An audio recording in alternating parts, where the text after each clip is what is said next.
محمد وعجل fridge مجمع فاتحة. بسم الله الرحمن الرحيم. الحمد لله رب العالمين الرحمن الرحيم مالك يوم الدين. إياك نعبد وإياك نستعين. اهدنا الصراط المستقيم صراط الذين أنعمت عليهم غير المغضوب عليهم ولا الضالين. بسم الله الرحمن الرحيم. قل هو الله أحد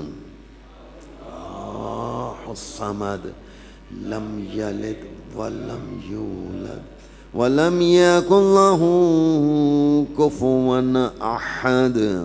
بسم الله الرحمن الرحيم.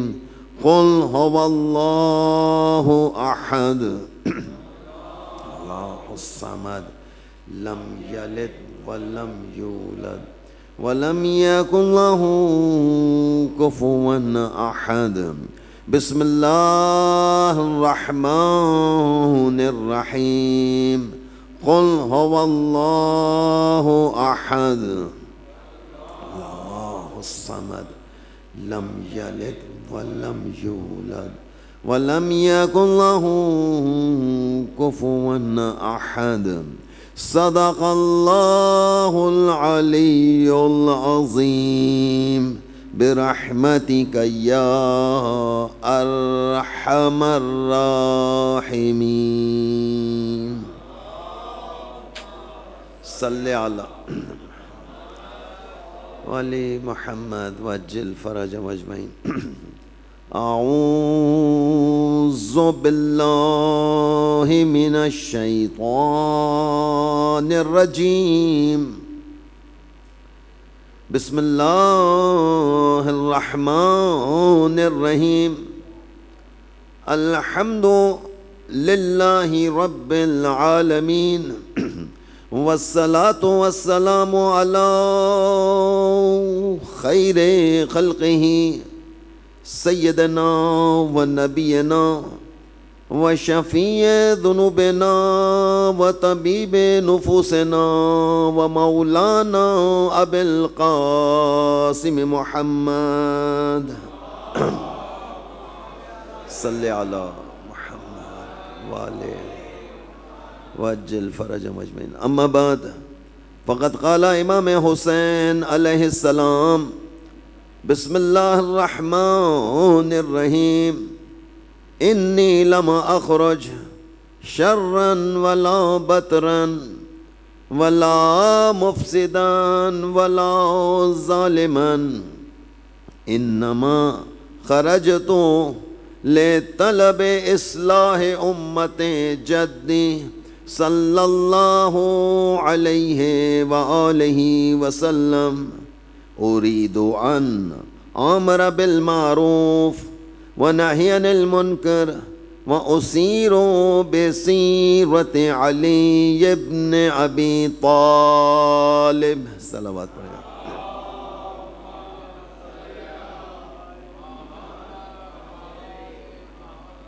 وجل فرج.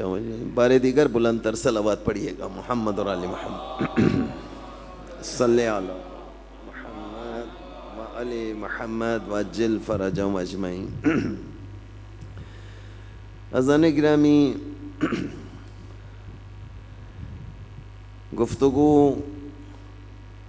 کا عنوان مسلسل جو چل رہا ہے وہ یہ کہ عزاداری سید الشہداء کے سلسلے میں ہونے والی سازشیں، وہ بھی وہ سازشیں کہ جو یہودیوں نے ایجاد کیے ہیں، یا سمجھ لیجئے کہ نظام اسلام کے خلاف ہونے والی سازشیں جو رسول اسلام کے زمانے سے یہودیوں نے شروع کی، اور یہودی چاہتے تھے کہ کسی بھی طور پر اسلام پھلے پھولے نہ اور مسلمان انتشار کا شکار رہیں اور مسلمان ہمارے مطابق چلتے رہیں، یعنی ان کے بنائے ہوئے اسلام پر۔ لہذا کہتے ہیں کہ ہر 100 سال کے بعد دنیا میں ایک مجدد آتا ہے، ہر 100 سال کے بعد۔ مجدد کسے کہتے ہیں؟ کہ جو اسلام کو دوبارہ سے زندہ کرتا ہے، یعنی اسلام بالکل ختم ہونے والا ہوتا ہے، اسلام اپنی آخری سانسیں لے رہا ہوتا ہے، ایسے میں پروردگار عالم دوبارہ کسی ایک مجدد کو بھیجتا ہے کہ وہ آگے دوبارہ سے روح اسلام کو پلٹاتا ہے۔ اور سب نے دیکھ لیا کہ روح اسلام کو کس نے پلٹایا، وَإِلَّا میں اور آپ سارا نظام ختم تھا۔ یہ انقلابی اسلامی ایران آیا امام خمینی رحمۃ اللہ علیہ کے ذریعے سے، اور پوری کائنات میں اب اسلام کے سلسلے میں بحث شروع ہو گئی کہ آیا یہ اسلام صحیح ہے یا وہ اسلام صحیح ہے۔ اب جتنے بھی مسلمان تھے، جتنے بھی مطلب پرست افراد تھے، یعنی جو رسول کے زمانے میں بھی مطلب پرست افراد موجود تھے، ایسا نہیں ہے، یعنی وہیں سے معاملہ جو گڑبڑ ہوا وہ وہیں سے معاملہ صحیح گڑبڑ ہو گیا ہے کہ لوگوں سہولت تلاش کرتے تھے، لوگ سہولت بھی کیسی؟ اپنے مزاج کے مطابق، یعنی ہر شخص چاہ رہا ہے کہ میرا جو مزاج ہے اس مطابق اسلام ہونا چاہیے، جو میرا مزاج ہے اس کے مطابق مجتہد فتویٰ بھی دے تو میرے مطابق دے۔ یعنی ہم میں سے اکثریت جناب علیہ کا تقلید بھی کرتی ہے یا مجتہد کا کہنا مانتی ہے، تو سب سے پہلے وہ یہ دیکھتی ہے کہ میرے مزاج سے کون سا مجتہد میچ کرتا ہے۔ اللہ صلی علی۔ اچھا وہی مزاج عوام میں بھی آیا ہے کہ بھئی کس مجلس سے کس سے پڑھوائی جائے۔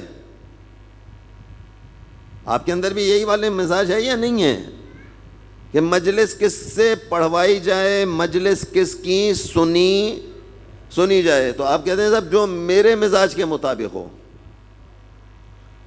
جو میرے مزاج کے مطابق ہو، جو میری طبیعت کے مطابق ہو، اس کی میں مجلس سنوں گا، جو میرے مزاج کے مطابق ہوگا اس سے مجلس پڑھواؤں گا۔ یہی ہے نا سارا سلسلہ۔ تو وہاں پر بھی یہ سارا نظام تھا کہ سارے ہر دور میں یہ رہا ہے سلسلہ کہ میرے مزاج کے مطابق سارا نظام چلنا چاہیے۔ اب حدیث قصہ سنتے ہیں، کس سے روایت ہوئی حدیث قصہ؟ جناب جابر ابن عبداللہ انصاری سے۔ تو کہتے ہیں جناب جابر عبداللہ ابن انصاری جو ہیں یہ خواب دیکھ رہے ہیں، خواب دیکھا اور دیکھنے کے بعد اتنی وحشت زدہ ہو کر ان کی آنکھ کھل گئی کہ اب کہہ رہے ہیں کہ کسی طریقے سے جلد از جلد صبح ہو اور میں تعبیر جا کے لوں اپنے مولا سے۔ تو کہتے ہیں بڑی مشکل سے انہوں نے پوری رات کو کاٹا ہے، اور جلدی جیسے صبح ہوئی ہے بس یہ نماز پڑھی اور امیر المومنین کی خدمت میں پہنچے گئے، یا علی میں نے ایسا ایسا خواب دیکھا، میں پریشان ہوں، تعبیر۔ اب یہ جب لینے کے لیے تعبیر گئے، اب 10 آدمی تو مسجد میں بیٹھے رہتے ہیں ہر وقت کہ بھئی جابر نے خواب دیکھا ہے۔ جب جابر نے خواب دیکھا ہے، ہاں بھئی کیا خواب دیکھا؟ ہم بھی سنیں گے، آپ بھی سنیں گے۔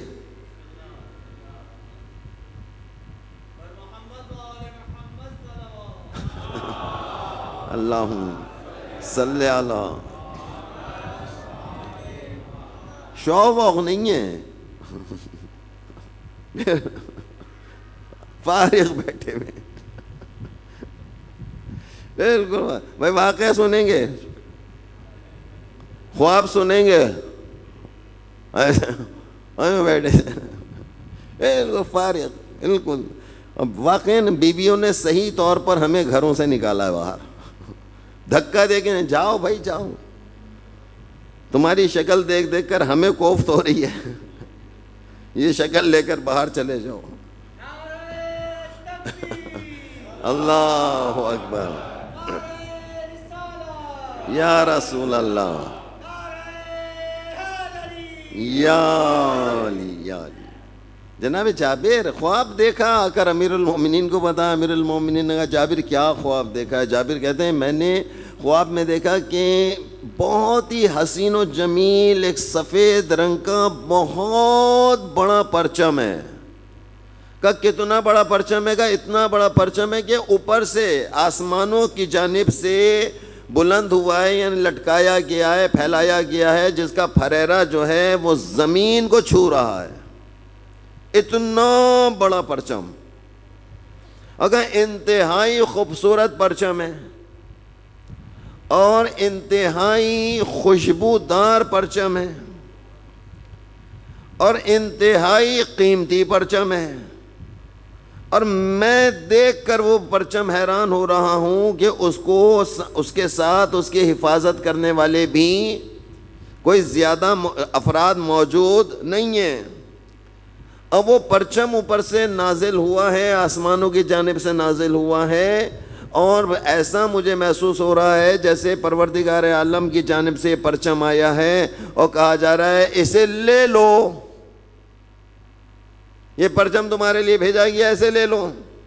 کہتے ہیں جابر اس کے بعد تم نے کیا دیکھا؟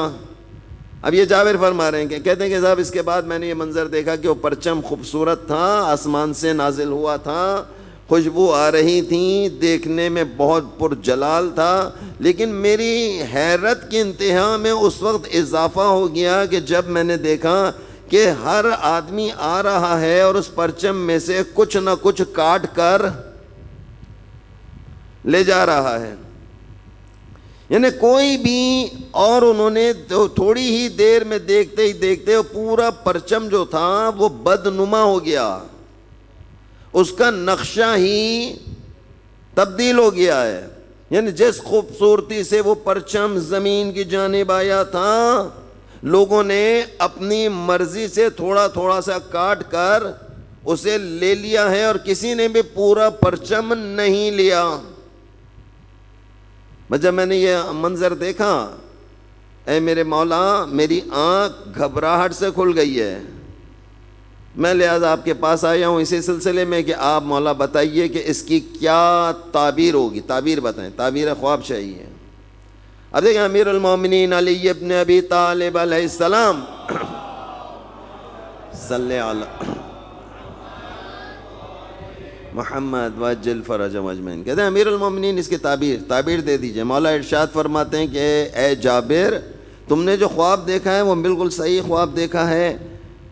ایک زمانہ ایسا آئے گا، یہ جو تم نے خواب دیکھا ہے یہ کسی زمانے کے سلسلے میں، کہا کیا ہے؟ کہا ایک زمانہ ایسا آئے گا، وہ جو تم نے پرچم دیکھا ہے وہ پرچم اسلام ہے، وہ اسلام کا پرچم ہے، جو پروردگار عالم کی جانب سے دین کا پرچم نازل کیا گیا ہے۔ لیکن جو تم نے اس کو لوگوں کو کاٹا پیٹی کرتے ہوئے دیکھا ہے کہ ہر شخص اس میں سے کاٹ کے لے جا رہا ہے، کہا کہ ہر شخص اپنی مرضی کے مطابق کاٹ کے لے جا رہا ہے۔ یہ پرچم جو ہے تو اللہ نے کہا کہ ایک زمانہ ایسا آئے گا کہ ہر شخص دیندار ہوگا، لیکن ایسا دیندار ہوگا جو اس کی ذات کو فائدہ پہنچائے گا۔ ہر شخص اپنے دین کے مطابق، ذات کے مطابق جناب دین لے کر چلا جائے گا، اور کوئی بھی مکمل دین نہیں لے گا۔ جب لوگ مکمل دین ہی نہیں لیں گے تو ایسے میں اسلام میں دراڑ واقع ہو جائے گی اور لوگ منتشر، پریشان۔ اسلام ہوگا لیکن سکون نہیں ہوگا، ان کے پاس دین ہوگا لیکن سکون نہیں ہوگا۔ یہ مذہب پر عمل کر رہے ہوں گے لیکن پھر بھی ان کے پاس سکون نہیں ہوگا۔ یہ عزاداری کر رہے ہوں گے لیکن ان کو سکون حاصل نہیں ہوگا۔ یہ عبادات کر رہے ہوں گے، بڑھ چڑھ کر یہ عبادات میں حصہ لے رہے ہوں گے، لیکن اپنی مرضی کی عبادات کر رہے ہوں گے۔ ہر شخص کی اپنی 1.5 اینٹ کی ہے یا نہیں ہے؟ ہر گھر میں ہے، ہر گھر میں 1.5 اینٹ کی مسجد موجود ہے، اور ہر شخص چاہ رہا ہے کہ میں اپنے مطابق مولانا کو، جی مولانا کو چلاؤں یا مولانا کو ہکاؤں، یہی ہے نا، یا تو ہکاؤں یا چلاؤں یا جناب علی اپنی مرضی کا فتویٰ ان سے لے لوں، اپنی مرضی کی حدیث ان سے نکلوا لوں. اور جو یہ بتا رہے ہیں صحیح صحیح کام، صحیح صحیح نظام بتا رہے ہیں، اسے میں قبول پورا مکمل، یعنی پورا مسئلہ نہیں سنا، پوری مجلس میں سے ایک جملہ اٹھایا، پوری گفتگو میں سے ایک جملہ لیا اور لے کر روانہ ہو گئے. کہیں کی لے جا کے کہیں ٹھوکی اور کہا کہ صاحب مولانا سجاد یہ پڑھ رہے ہیں آج کل. اللہم صلی اللہ. وہ کہہ رہے ہیں مکمل نہیں سن رہے ہیں، مکمل نظام نہیں لے رہے ہیں. کہیں گے اے جابر اس وقت سے ڈرو کہ جب ایک ایسا زمانہ آ جائے کہ ہر شخص اپنی مرضی کا اسلام لے کے چل رہا ہوگا، ہر شخص اپنی مرضی کے دین کو پسند کر رہا ہوگا، لہذا ہر شخص کا دین بھی الگ ہوگا، اس کی مرضی بھی الگ ہوگی، لہذا نظام میں انتشار پیدا ہو جائے گا. انتشار آیا یا نہیں آیا؟ ایک ممبر کچھ کہہ رہا ہے، دوسرا ممبر کچھ، ایسا ہوا یا نہیں ہوا؟ سارے ایک بات، ایک یعنی بات ایک ہی ہے. وہ جناب علی کہہ رہے ہیں کہ مجھ جیسا اس جیسے کی بیعت نہیں کر سکتا. اب یہ جب مجھ جیسا اس جیسے کی بیعت نہیں کر سکتا تو ہر ممبر سے یہی کلام ہونا چاہیے یا نہیں؟ بھائی بات کہاں سے شروع ہوگی؟ یہیں سے تو شروع ہوگی. بھائی یہ سارا جھگڑا کس چیز پر تھا؟ بیعت پر تھا. اب بیعت نہ کی تو کیا ہوا؟ بیعت وہ بیعت مانگ رہا مجھے حاکم مانو، انہوں نے حاکم نہیں مانا. یہ سیاست ہوئی یا نہیں؟ وہ تو کہہ رہے ہیں دین میں سیاست ہی نہیں ہے. ابھی ایک سا پھر ابھی اور آ گئے، ایک نئے اور آئے ہیں، ابھی چند دنوں میں ویڈیو پہنچ جائے گی ان کی آپ کے پاس. وہ بھی یہی کہہ رہے کہ نہیں بھائی مجلس الگ ہے، سیاست الگ ہے، آپ سیاسی گفتگو نہ کریں، سیاست پہ بات نہ کریں. یہ سیاست تھی یا نہیں تھی؟ امام حسین نے اپنے ساتھ 18 بنی ہاشم کو لیا مدینے میں. اب مدینے کی بات ہو رہی ہے، سیاسی پہلو ہے یا اس میں یا نہیں ہے. اپنے ساتھ 18 افراد کو لیا ہے اور کہا کہ ہم دارالامارہ میں جا رہے ہیں اور اس نے مجھے آدھی رات کو بلایا ہے، تم لوگ باہر کھڑے رہنا، اگر ہماری آواز بلند ہو تو اندر آ جانا. یاد آیا واقعہ؟ یہ کیا چیز تھی؟ یہ سیاست تھی یا نہیں تھی؟ سیاست علوی ہے یہ. آپ اپنے ساتھ اپنے گارڈ لے کر گئے امام حسین یا نہیں لے کر گئے؟ ارے بھیا بولو نا، ایسے شکل مت دیکھا کرو بیٹھ کر. اللہم صلی علی. بھائی اور آپ کا اور ہمارا تقویٰ کیا ہے؟ ہمارا اور آپ کا تقویٰ کیا ہے؟ اکیلے جائیں گے، کسی کو ساتھ وات نہیں لے کے جانا. اکیلے جائیں گے اور اندر جا کے دیکھیں گے کیا ہوتا ہے. یا تو مارے گئے تو مارے گئے، اندر پکڑے گئے تو پکڑے گئے. باقی باہر والوں کو پتہ ہی نہیں کیا ہو گیا. یہ امام حسین نے کیا کیا؟ 18 افراد کو، 18 جوان کو اپنے ساتھ لے کر گئے. کہا کہ نہیں تم نے باہر کھڑے رہنا ہے، اگر ہماری آواز بلند آواز ہو. اور بلند ہوئی، آواز بلند ہوئی. جیسی آواز بلند ہوئی ہے وہ 18 بنی ہاشم اندر، جوان اندر آ گئے، اندر آئے، ان کی حالت خراب. یہ کیا ہو گیا؟ ہم نے تو حسین کو الگ، ہم نے اکیلے بلایا تھا حسین ابن علی کو. اب وہ کہہ بھی رہا تھا کہ ان کو جانے مت دینا، ان کو جانے مت دینا، ابھی لے لو، ابھی بیعت لے لو یا قتل کر دو. اسی رات کہہ رہا تھا وہ کہ ابھی بیعت لے لو یا ابھی قتل کر دو. یہ کیا تھا امام حسین کا؟ یہ حکمت عملی جو امام حسین علیہ السلام نے رکھی، سیاسی تھی یا نہیں تھی؟ صبح دیکھیں گے کیا کہا اس معاملے کو. یہ رات میں یہ فیصلے نہیں ہوا کرتے، یہ فیصلے تنہائیوں میں نہیں ہوا کرتے، یہ فیصلے بھرے درباروں میں صبح دیکھیں جب سارا شہر آئے گا۔ یہ سیاست تھی یا نہیں تھی؟ اور وہ کہہ رہے ہیں نہیں دین میں تو سیاست نہیں ہوتی۔ بابا یہ والی جو دین میں سیاست نہیں ہوتی، یہ والی سوچ بنی امیہ نے پیدا کی ہے کہ ہم حکومت کریں گے اور ہم ائمہ کو قتل کرتے رہیں گے، تم صرف عزاداری کرتے رہنا، تم صرف سوگ مناتے رہنا، بس تمہارا امام قید میں بند رہے گا، تم سامنے سے جلوس لے کے گزرتے رہنا۔ یہ امام موسیٰ کاظم کی بار بار میں آپ کو روایت سناتا ہوں، یہ واقعہ بار بار سناتا ہوں، سوچئے گا اس بارے میں۔ کربلا کا واقعہ جو پیش آیا ہے وہ بیابان میں پیش آیا ہے، وہاں کوئی دیکھنے والا نہیں تھا، وہاں سے کوئی اطلاع لانے والا نہیں تھا، اور یہ کیوں بیابان میں ہو گیا؟ کہتے ہیں صاحب ڈاکو، یہ بعد میں آگے کیا کہتا؟ یہ کہتا ہے ڈاکوؤں نے لوٹ لیا ہے، میں نے کچھ نہیں کیا۔ قافلہ جا رہا تھا، 200-250 آدمی کا قافلہ تھا، ان کے ساتھ تھا، ایک بڑے لشکر نے آ کر ان پہ حملہ کیا، مال اور اسباب لوٹا اور لوٹ کے چلے گئے جناب علی، کوئی اطلاع ہی نہ ہوتی۔ لیکن مسلمانوں کی بے حسی، یہ جتنے واقعات پیش آئے یہ سارے کے سارے بے حسی کی وجہ سے پیش آئے ہیں۔ یہ جو آپ کے ساتھ بار بار گفتگو ہو رہی ہے وہ یہ ہو رہی ہے کہ بھائی یہ بے حسی چھوڑ دو۔ یہ 2026 میں بات ہو رہی ہے آپ سے۔ ابھی بھی اگر میں نے اور آپ نے بے حسی کو نہ چھوڑا اور یہ بے حسی میری اور آپ کی رگ و پے میں آ گئی اور ہمارے نمک میں بے حسی شامل ہو گئی، مولا کا ظہور ہوگا اور ہم بے حس پڑے ہوئے ہوں گے۔ اللہم صلی علی،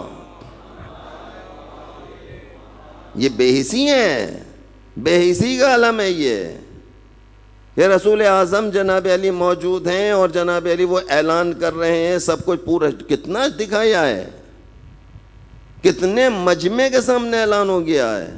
یہ بے حسی نہیں تھی مسلمانوں کی، کہ نہیں بے حسی نہیں تھی، معلوم انہیں سب تھا، لیکن ان کے مفادات تھے۔ ہمارے بھی مفادات، ہم بھی شیعہ ہیں، ہمارے بھی امام زمانہ کے ساتھ بس وہاں تک مفادات ہیں جہاں تک ہمیں فائدہ ہے۔ ہمارے مفادات بھی ہیں، ہمارے مفادات صرف یہیں تک ہیں کہ جہاں تک ہمارا اپنی ذاتی فائدہ ہے۔ مولا مجھے یہ دے دیں، مولا میں عریضہ لکھ رہا ہوں، مولا بچے کی شادی کرا دیں، مولا نوکری دلا دیجئے، مولا گھر دلا دیجئے، مولا یہ چچا زاد بھائی میرا وراثت میں سے حصہ نہیں دے رہا ہے، دادا کی وراثت میں میرا حصہ تھا، مولا مجھے دلا دے۔ امن یجیب المضطر اذا دعاہ ویکشف السوء، دعائیں ہو رہی ہیں، ساری چیزوں کو عمل کیا۔ ہم لوگ یہاں تک ہیں، منت مان لیے جناب علی میرا فلاں کام ہو گیا، میں جناب علی امام حسین علیہ السلام کی منت کر لوں گا، شادی بیٹی کی شادی، یہ مفادات ہیں۔ بچے کے لیے رحمت آ جائے گی، برکت آ جائے گی، یہ مفادات ہیں۔ ہمارا ذاتی مفاد ہے اس کے اندر۔ بیٹی کی شادی ہے، جوڑا ٹکایا جا رہا ہے، جو شادی کی تاریخ رکھی جا رہی ہے، کیا کریں گے جناب علی؟ کہا حدیث قصہ، یہ حدیث قصہ شروع کر، جیسے ہی حدیث قصہ ختم ہوگی ڈھولکی شروع ہوگی، ہوتی ہے کہ نہیں؟ ایسے خاموش نہ بیٹھو، ہوتی ہے تو کہا ہاں ہوتی ہے، نہیں ہوتی تو منع کرو، صاف صاف کرو۔ یہ جامع مسجد مصطفیٰ جمعہ ہوا تھا، یہاں ہوا تھا آج جمعہ،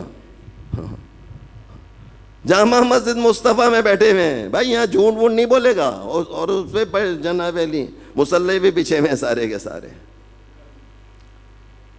ایسا ہے یا نہیں ہے؟ ادھر جناب علی انہوں نے حدیث قصہ کی اور ادھر حدیث قصہ ختم ہوئی، اور حدیث قصہ بھی کہاں ہو رہی ہے؟ مکس گیدرنگ ہے یا نہیں؟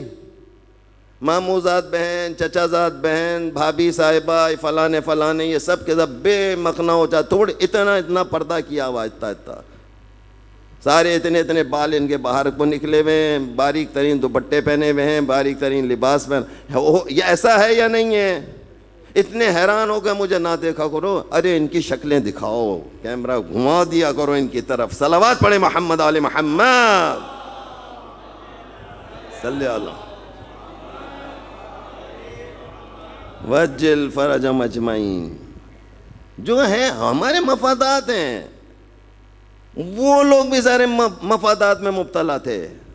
جب سے لے کر آج تک کا سارا نظام ذاتی مفادات پہ چل رہا ہے.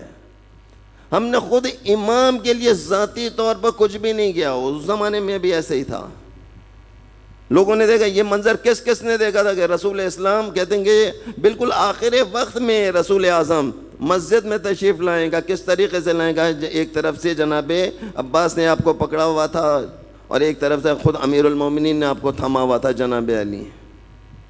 اور رسول اللہ کے پاؤں بالکل زمین پر گھسٹ رہے، آپ چلنے کے قابل نہیں تھے. آپ آئے اور آنے کے بعد مسجد میں آپ نے اعلان کیا کر کے اگر کچھ آؤ میں کوئی ایسی چیز تم کو لکھ کر دے دیتا ہوں، لاؤ میں، تاکہ بعد میں تمہارے لیے کوئی مسئلے مسائل نہ ہو جائیں، میں لکھ کر دے دیتا ہوں. اب یہ جب لکھ کر دینے والی بات ہے، یہ 5 آدمیوں کے سامنے تھیں، 4 آدمی کے سامنے تھیں یا مجمع کے سامنے تھیں؟ پوری مسجد بھری ہوئی ہے. پورے مدینہ میں شور مچا ہوا ہے کہ رسول اعظم کی طبیعت ناساز ہو گئی ہے، رسول خدا سے چلا نہیں جا رہا تھا. رسول خدا نے اپنی جگہ نماز پڑھنے کے لیے کسی کو معین کیا تھا، بھیجا تھا، اور نماز پڑھانے کے لیے کوئی اور آ گیا تھا.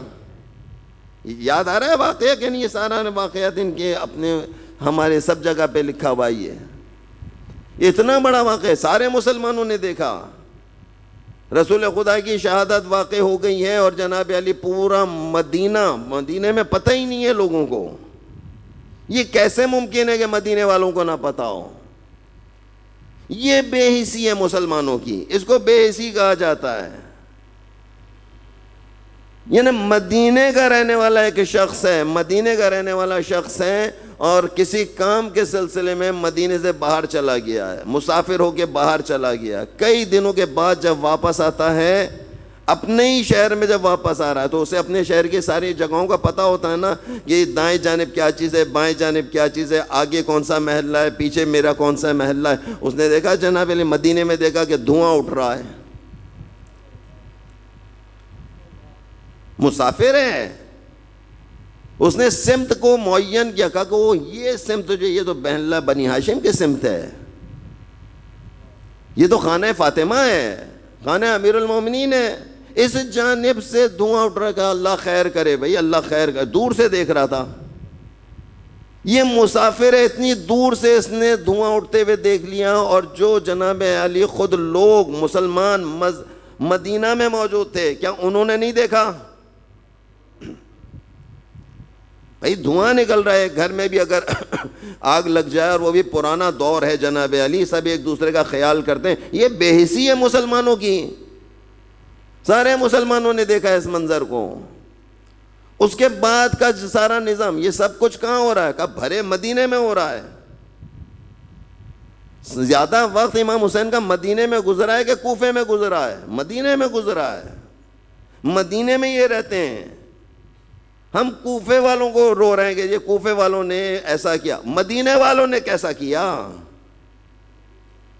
رہتے تو مدینہ میں تھے، زیادہ حق تو مدینے والوں کا بنتا تھا. نہیں، بے حس. یہ ساری گفتگو آپ کے سامنے کیوں ہو رہی ہے؟ بے حسی کو ختم کرنے کے لیے ہو رہی ہے. ابھی زمانے کے امام جب آئیں گے، زمانے کے امام کو بے حس لوگوں کی ضرورت نہیں ہے. مولا کے لشکر میں بے حس قسم کے افراد شامل نہیں ہوں گے. مولا کو معلوم ہے یہ الاجل کہہ تو رہے، ان کا تکیہ کلام ہے، وَإِلَّا ان کی حرکات اور سکنات ایسی نہیں ہے کہ الاجل مولا آ جائیے، نہیں ہے. ان کی حرکات اور سکنات ایسی نہیں ہے. تو یہ والی جو صورت حال آئی، اب کیا مسلمان بے حس ہو چکے تھے. مطلب اتنا بڑا واقعہ کہ در فاطمہ کو جلا دیا جائے. کیا یہ مدینے کی گلیوں میں اور مدینہ شہر میں یہ بات پھیلی نہیں ہوگی؟ کتنا بڑا واقعہ. ایک مشہور دروازے کو، ایک عام انسان کے دروازے کو نہیں جلایا گیا، ایک مشہور دروازے کو، مشہور گھر کی جانب بڑے ہیں. یہ بے حسی نہیں ہے. یہ کیا چیز ہے؟ اس واقعے کو چلے بھلا دیجئے، تھوڑی دیر کے لیے اس واقعے کو بھلا دیجئے. حسن مجتبیٰ کا جنازہ نکل رہا ہے. کہاں نکلا ہے؟ مدینہ میں نکلا ہے، شہر مدینہ ہے. جب جنازہ آتا ہے اور پتہ چل جائے کہ رسول کے نواسے کا جنازہ ہے، تو مدینہ میں کون سی گلی ہوگی کہ جہاں سے اشتہام نہیں نکلا ہوگا؟ نکلے لوگ یا نہیں نکلے؟ پورا مدینہ نکل آیا ہے. یہ کیسا عجیب واقعہ ہے کہ جنازہ نکلا ہے اور اس کے اوپر جھگڑا ہو جائے، جنازے کے اوپر جھگڑا ہو جائے جناب علی. اور اتنا زبردست جھگڑا ہو جناب علی کہ جناب یہاں سے بھی تلواریں نکل آئیں، وہاں سے بھی تلواریں نکل آئیں، لیکن ایک جانب سے تیروں کی بارش ہو جائے. جنازہ یعنی تاریخ اسلام میں شاید یہ پہلا واقعہ ہے. ابھی اسلام شروع ہوا ہے، رسول اسلام کی ابھی آنکھ بند ہوئی ہے، نیا اسلام پھل پھول رہا ہے کہ اتنا بڑا مدینے میں ہو رہا ہے. ابھی کربلا نہیں ہے. یہ بے حسی سبب بنی ایک واقعہ کربلا کی، جو آج میں اور آپ دیکھ رہے ہیں اور سارا نظام دیکھ رہے ہیں. کہتے ہیں یہ کیسے ہو سکتا ہے کہ نواسہ رسول کو اس بے دردی سے قتل کر دیا جائے؟ اتنی زیادہ بھی بھلا کوئی دشمنی ہو سکتی ہے کسی کے ساتھ؟ اتنی زیادہ دشمنی. کہو اللہ اکبر. یعنی جنازہ آیا، جنازے پہ تیروں کی بارش، پورے مدینے نے دیکھا ہے منظر. جنازہ واپس کہاں چلا گیا؟ جنت البقیع گیا، روضہ رسول پر گیا، یا گھر پہ واپس چلا گیا ہے؟ جنازہ واپس چلا گیا ہے. مسلمان، سارے مسلمان دیکھ رہے ہیں.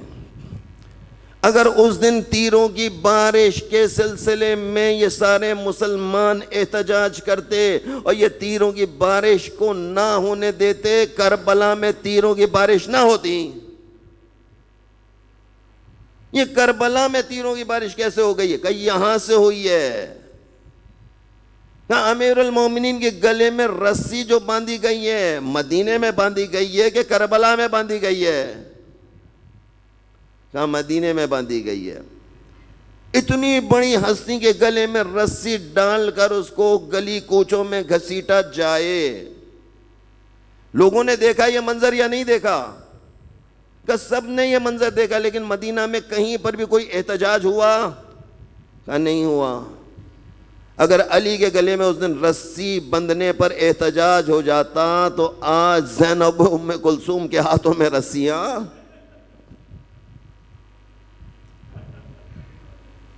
یہ کتنا بڑا واقعہ ہے. آیا کربلا ایک دم سے آ گئی ہے یا آہستہ آہستہ اس کو تیار کیا گیا ہے؟ یہ کیا چیز دی گئی؟ یہ بے حسی ہے. یہ بے حسی سرایت کر رہی ہے مسلمانوں میں. یہ مدینے والوں میں سرایت کر چکی ہے. یہ بے حسی مکے والوں میں سرایت کر چکی ہے. یہ بے حسی اس زمانے کے مسلمانوں کو کھا چکی تھی. اندر ہی اندر انہوں نے کھا لیا تھا. حسن مجتبیٰ کہتے چھوٹا سا حسن مجتبیٰ ہے، کیا کتنی عمر ہے؟ سنے دیکھیں کیا ہو رہا ہے. کہتے ہیں عمر کتنی؟ بمشکل 5 سال. حسن مجتبیٰ کی عمر 5 سال ہے. علی کی انگلی پکڑی بھی ہے، اپنے بابا کی انگلی پکڑی بھی ہے. بابا مدینہ سے نکلے ہیں، اپنے گھر سے نکلے ہیں. حسن نے چلتے چلتے رک گیا. حسن ایک مقام پر، بیٹا کیا بات ہے، کیوں چل کیوں نہیں رہے وہ؟ بابا اس کوچے سے نہیں، اس گلی سے نہیں جانا، اس گلی سے جاؤں گا. بیٹے اس گلی سے کیوں نہیں جاؤں گا؟ کہا کہ بابا اس گلی میں وہ رہتا ہے جس نے میری ماں کے منہ پہ تماچا مارا تھا.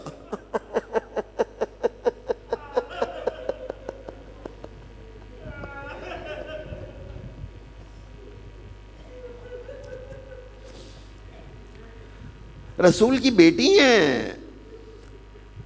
حسن مجتبیٰ اتنا سا بچہ ہے، چھوٹا سا بچہ ہے. یہ آج کی بات نہیں ہے. یہ تماچا اس نے مارا، اس بچے نے دیکھا ہے. اگر اس دن کوئی احتجاج کر لیتا، آج سکینہ کے منہ پہ تماچوں کی بارش نہ ہوتی.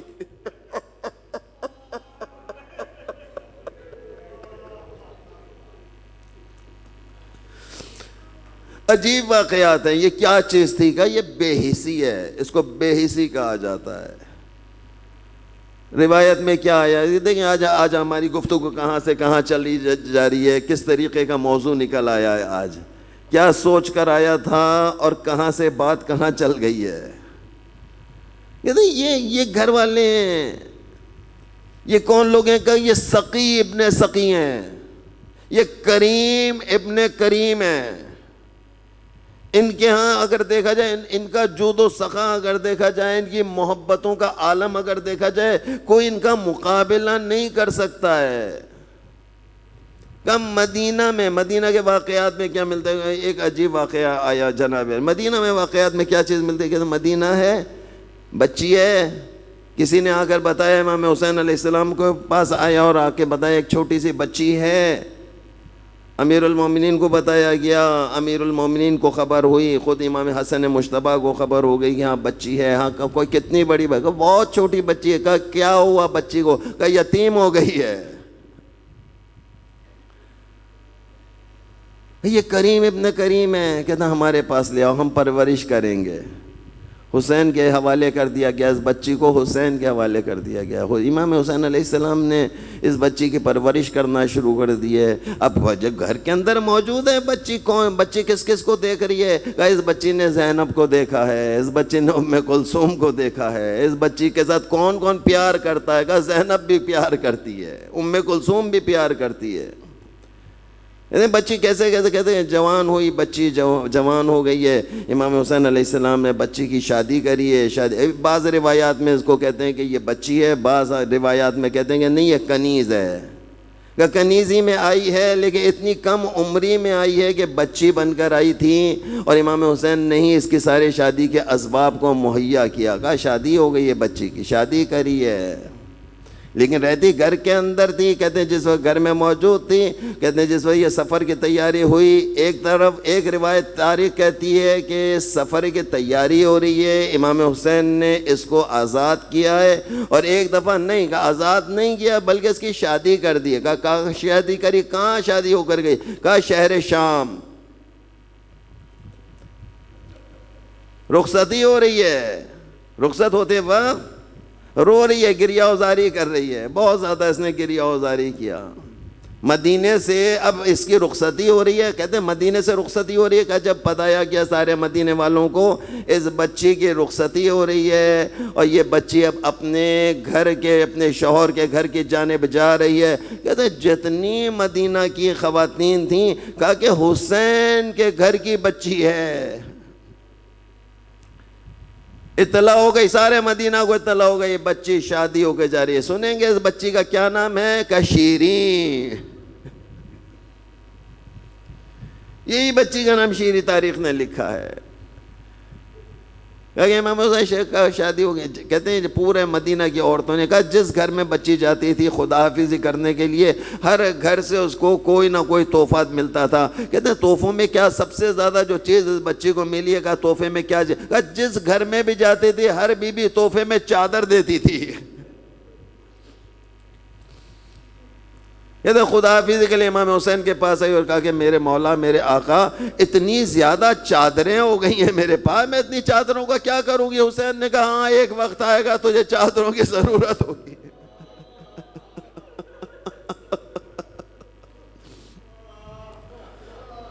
شیریں یہ چادریں رکھ لو، کسی وقت کام آئیں گی، تمہیں کام آئیں گی۔ کہتے صحیح ہے مولا میں جا رہی ہوں، صحیح ہے مولا، دل تو نہیں چاہتا ہے جانے کو، لیکن مولا کیونکہ رخصت کر رہے ہیں تو چلی جاتی ہوں، لیکن مولا وعدہ کیا وعدہ ہے شیریں؟ مولا آپ ایک مرتبہ میرے گھر ضرور تشریف لائیں گے، میرے مہمان بنیں گے۔ ارے شیریں یہ بھی کوئی بات ہے؟ قبول، چلو شیریں جاؤ، بس اب تم روانہ ہو جاؤ۔ کہتے ہیں 2 قدم شیریں چلی ہوگی، واپس پلٹ کر آئی، کہا کہ نہیں میرے مولا، میرے آقا، خالی آپ نہیں آئیں گے، علی اکبر بھی آئیں گے، میری شہزادیاں بھی آئیں گی۔ کہا شیریں کس کس کو بلاؤ گی؟ کہا سب کو، سب کی دعوت کرنا چاہتی ہوں۔ کہتے ہیں شیریں روانہ ہو گئی ہے، رخصت ہو گئی ہے۔ اب جب اپنے شہر پہنچی، کہتے ہیں بڑا اس کے شوہر نے اس کو بڑے اچھے انداز میں رکھا۔ کہا کہاں سے آئی ہے؟ کہا حسین کے گھر سے آئی ہے، کنیز بن کر گئی تھی، شہزادی بن کر جا رہی ہے۔ عجیب واقعہ، کہتے ہیں کہ جناب علی شیرین روانہ ہو گئی ہے، لیکن شیرین نے جس شہر میں جا کر اپنا قیام کیا، کہتے بہت بڑی حویلی اس کو مل گئی۔ حویلی بھی کہاں، کہتے پہاڑ کے اوپر اونچائی پر اس کو حویلی ملی ہے۔ اس نے زندگی بسر کرنا شروع کی، لوگوں کو بتانا شروع کیا کہ میں فلاں گھر سے آئی ہوں، مدینے سے آئی ہوں۔ اب لوگ، ہر آدمی اس کا احترام کرتا، مدینے سے آئی ہے، کس کے گھر میں رہتی تھی؟ کہا حسین ابن علی کے گھر میں رہتی تھی۔ اب شیریں کا احترام، ادب، احترام اتنا زیادہ شہر میں ہونے لگا، ہر آدمی اس کو عزت کی نگاہ سے دیکھتا، اور شیریں ہر آنے والی عورت کو بتا دی میرے گھر حسین مہمان آئیں گے، میرے آقا نے مجھ سے وعدہ کیا ہے۔ اب ہر عورت آ کر اس کے بعد کہے شیریں جب تمہارے مہمان آئے نا ہمیں بھی اپنے گھر بلا۔ ہاں ہاں تمہیں بھی بلاؤں گی، تمہیں بھی بلاؤں گی، ایسی بات نہیں ہے۔ کہتے ہیں وقت گزر رہا ہے، وقت گزر رہا ہے، آہستہ آہستہ حالات کا نہیں پتہ کہ آگے کیا ہونے والا ہے۔ کہتے ہیں چند سال گزر گئے ہیں، اور اس کے بعد جناب علی، شیریں کا شوہر جناب علی شہر میں گیا، دیکھا کہ قیدیوں کا ایک قافلہ آ رہا ہے۔ کہتے اس کا شوہر حیران رہ گیا، کیا منظر دیکھا اس نے؟ کہا ایک عجیب منظر اس نے دیکھا۔ کیا منظر؟ کہا کہ 4 سال کی بچی ہے، رخسار اس کے زخمی ہیں تماچے کھا کھا کر، گلے سے کہیں کہیں سے خون بہ رہا ہے اور کانوں سے بھی خون جاری ہے۔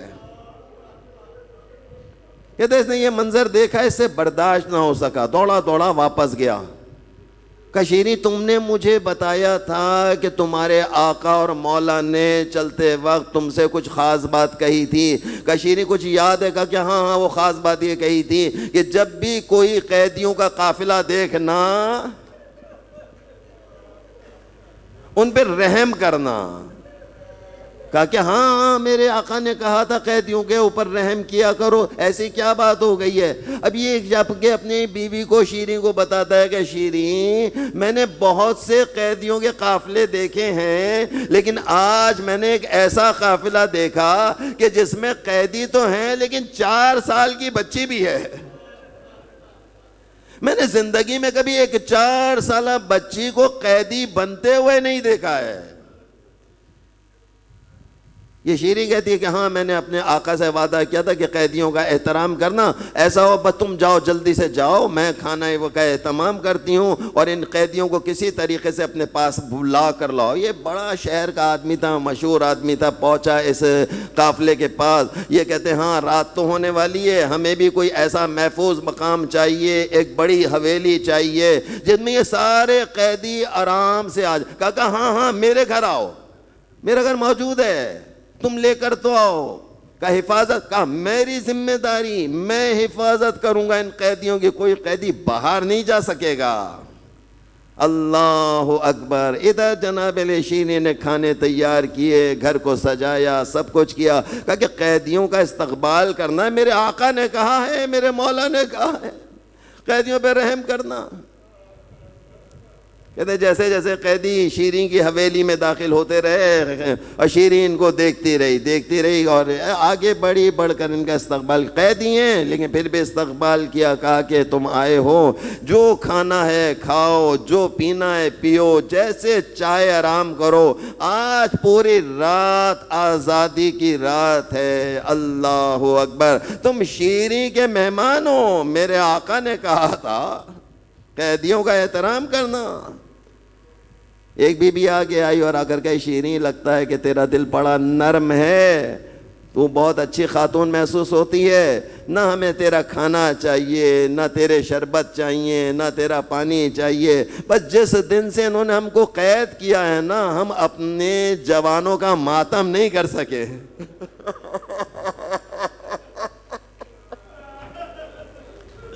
ہمیں اپنے جوانوں کا ماتم کرنے کا۔ کتنے جوان دیکھا؟ 18 جوان ایک ہی صبح میں سب کے سب چلے گئے۔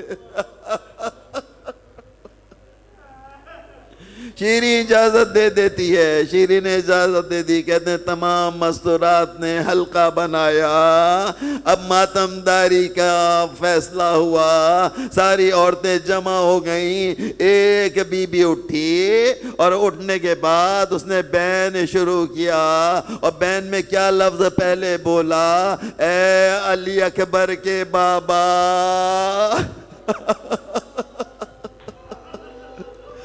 اے 3 دن کے بھوکے اور پیاسے بابا، کہ اتنا سننا تھا۔ شیریں اپنی جگہ سے بلند ہو گئی، غصے میں آئی، اے قیدان تو نے یہ کس کا نام لے لیا؟ یہ میرے مولا کے بیٹے کا نام ہے، خبردار جب دوبارہ علی اکبر کا نام لیا۔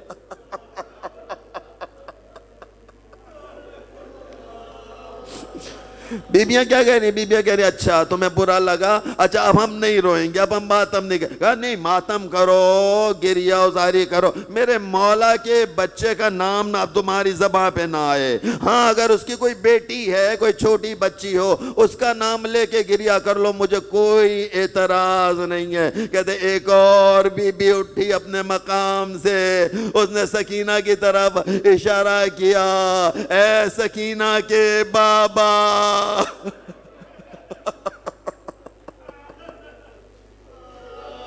ہمارے پرسے کو قبول کرو گا، اتنا سننا تھا۔ شیریں دوبارہ کھڑی ہوئی، ارے تم نے سکینہ کا نام لیا، یہ تو میرے آقا اور مولا کی بیٹی کا نام ہے، تمہیں اگر پرسہ دینا ہے کسی اور کا نام لے کر پرسہ دو۔ یہ تم کیسا نام لے رہی ہو؟ اللہ اکبر، نام لینا ہے ان شہداء کی عورتوں میں سے کسی عورت کا نام لے لو، شہداء کی بہنوں میں سے کسی ایک بہن کا نام لے لو۔ بس ایک بی بی اٹھی اور اٹھنے کے بعد اس نے اس طرح سے بیان کرنا شروع کیا، اے زینب کے بھائی حسین، ہمارے پرسے کو قبول کر لو۔ اتنا سننا تھا۔ شیریں اس بی بی کے پیروں میں آ کر بیٹھ گئی، کہتی اے قیدان میں تجھے واسطہ دیتی ہوں، میرے مولا کا واسطہ، بتا تو کون ہے؟ کہا اب جو اپنے بالوں کو چہرے سے ہٹایا، کہا اے شیریں تو نے پہچانا نہیں؟ ارے میں زینب بنت علی، ارے ہم تیرے گھر مہمان ہو کر آ گئے۔ شیریں تو نے کہا تھا علی اکبر، ارے وہ نو کے نیزہ پہ علی اکبر تیرا آقا حسین، ارے نو کے نیزہ پہ تیرا آقا۔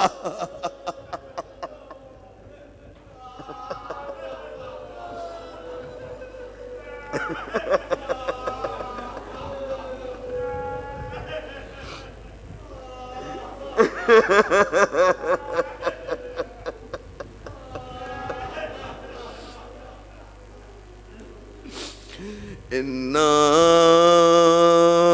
لِلَّهِ وَإِنَّا إِلَيْهِ راجعون، رضاً بقضائه وتسلیما لامرہ۔ سب مل کر پڑھیں گے، انا للہ وانا الیہ راجعون، رضا بقضائہ وتسلیما لامرہ۔ ماتم حسین۔